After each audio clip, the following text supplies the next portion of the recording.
पश्चिम बंगाल की मुख्यमंत्री ममता बनर्जी ने प्रधानमंत्री नरेंद्र मोदी को लेकर एक विवादित बयान दिया था और उसमें उन्होंने कहा था कि प्रधानमंत्री ऐसे बात कर रहे हैं जैसे कि वो हर एक महिला के पति हो। तो वहीं हरियाणा के कैबिनेट मंत्री अनिल विज ने इस पर जवाब देते हुए कहा कि जो राजा होता है वो देश का राजा होता है और सबसे प्यार और सम्मान मिलता है। जिस तरीके से देश में राष्ट्रभक्ति का उफान चल रहा है, ममता बनर्जी उसको पंचर करना चाहती है। मंत्री अनिल विज ने कहा कि चारों तरफ तिरंगा, वंदे मातरम, भारत माता की जय गूंज रही है, जिससे इनकी नींद जो है वो हराम हो रखी है। सही मायनों में नींद हराम पाकिस्तान की हो रखी है, जिससे कि हमारी लड़ाई हुई है। लेकिन ये उनके एजेंट है, वही इनको बताते हैं कि इन्हें किसके ऊपर बोलना है और वे यही बोलते हैं।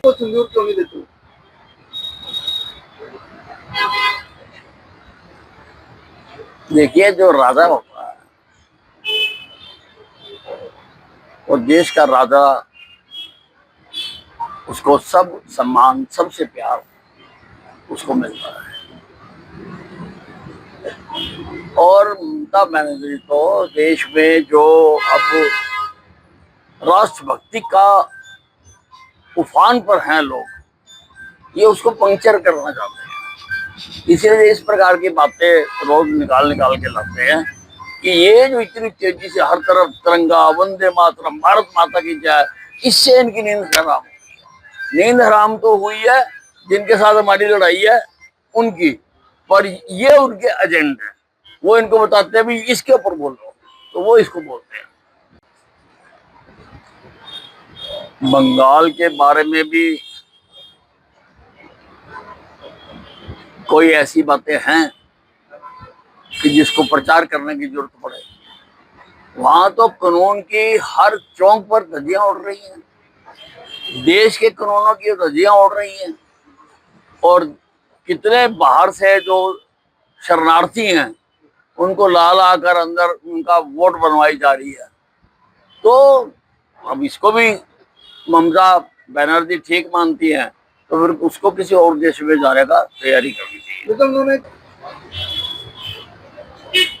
अभी पहला सीन तो देख लिया, सैफ अब्दुल्ला ने कैसे भागे और कैसे रो रहे हैं, और कैसे खुद कल टीवी पर बयान दे के कह रहे थे कि हम तो लाशी उठा के थक गए।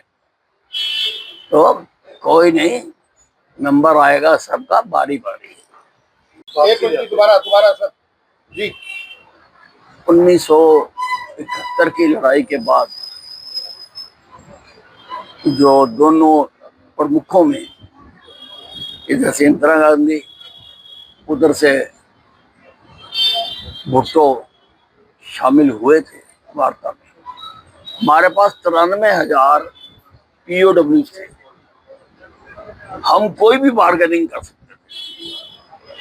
शिमला में वो हुआ था, लेकिन कोई भी उन्होंने भारत के पक्ष में बात नहीं करी जो कि कर सकते थे।